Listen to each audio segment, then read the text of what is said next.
Failure.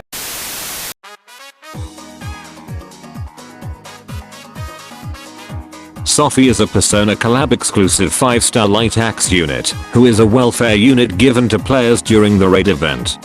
She is one of the 4 Persona characters introduced in the game, and unfortunately is the only one I have. Despite being a welfare unit, she is surprisingly viable in endgame content, more so than what I initially expected, extending her role past providing strength and defense bonuses throughout the Persona raid event. Let's check out her kit and determine the reason for her high viability.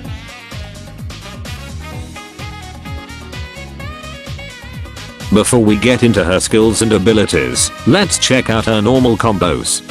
All Persona characters have unique combo chains that are quite uncharacteristic of their weapon class. In Sophie's case, she has greater attack speed and attack range than standard axe units, with 2 different variants, the standard combo and the delayed combo. The standard combo occurs when the player just taps rapidly, while the delayed combo occurs when the player taps during the glint effect, which looks like an electric spark on Sophie. The delayed combo has greater modifiers, which depending on your build, is worth mastering for, to get greater damage. She also has a unique force strike, in the form of an energy ball that is basically a blue version of High Jupiter's shock balls. The range on the ball is decent. The ball deals decent damage, but can hit up to 10 times, which is great for chipping off HP on the Terratus shadows when entering the portals. She also has a dash attack which deals negligible damage. I'll talk about her combos during Persona mode in the abilities section. For now, let's head into her skills.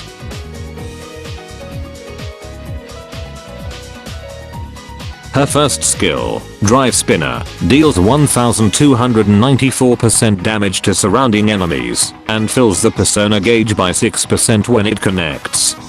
When Pithis is active, Koha is used instead. Koha deals 2070% damage to the target and surrounding enemies, and is a difficult skill to iframe due to near lack of attack animation.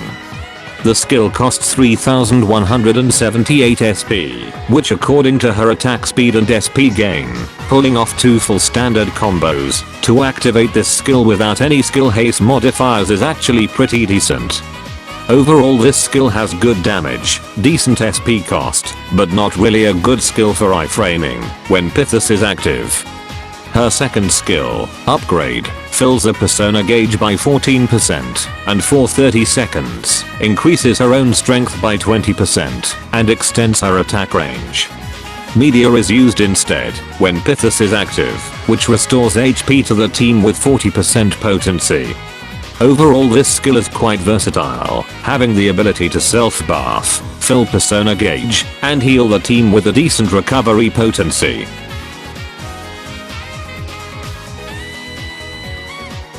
Her co-abilities are some of the best combinations I've ever seen. Her light boost increases light damage by 15%, which is a slightly weaker version of Peonies, which has 20%. It's a great co-ability for a pure light team. Her Divine Grace increases the recovery potency of light units by 20%, which is as strong as a main co-ability. Sophie basically has 2 very strong co-abilities, rather than the usual one standard, and one that is pretty much useless. For her abilities, she has 100% curse resistant HP 70 equals 10% crit rate. The latter warrants for her keeping above 70% HP.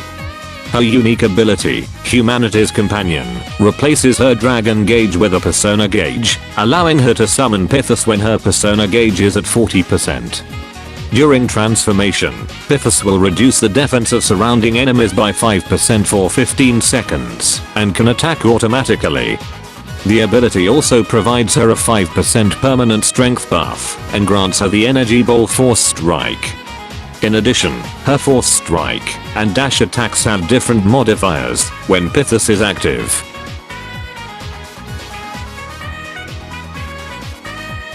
Sophie's playstyle is mainly DPS, with decent team healing properties.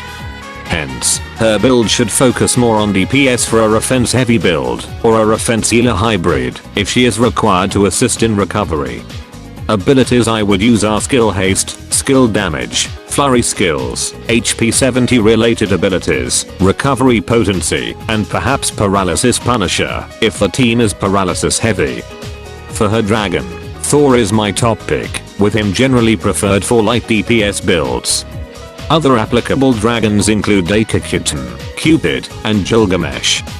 Core Saint Phoenix is only suitable when the team is paralysis heavy. For her weapon, I would go for the Rogmol, as it is the best light axe out there, good for DPS, with its strength and skill haste boost.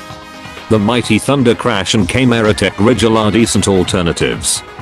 For Wimprints, these are what I would equip on Sophie.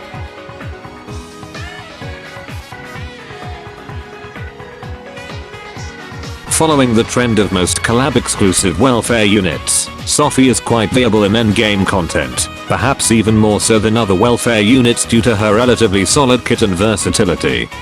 Her highlight is her set of co-abilities, which are the most impressive I've ever seen, the same with Joker and Mona for their unique sets. As I believe everyone who has played the Persona event has her already at 50 MC, she is a great unit for those looking for a decent light DPS unit that can also boost your light team's damage and recovery. Equip her with suitable weapon, dragon and Wimprints, and she's good to go. Overall, she is sort of the jack of all trades unit, able to cover most roles, except consistent active support, but none exceptionally well, and a great addition to a lighter toon team. Now go out there and pray to RN Jesus to not screw you in future gachas like how it screwed me over during the New Year's and Persona banners. That's all from me. Moga out.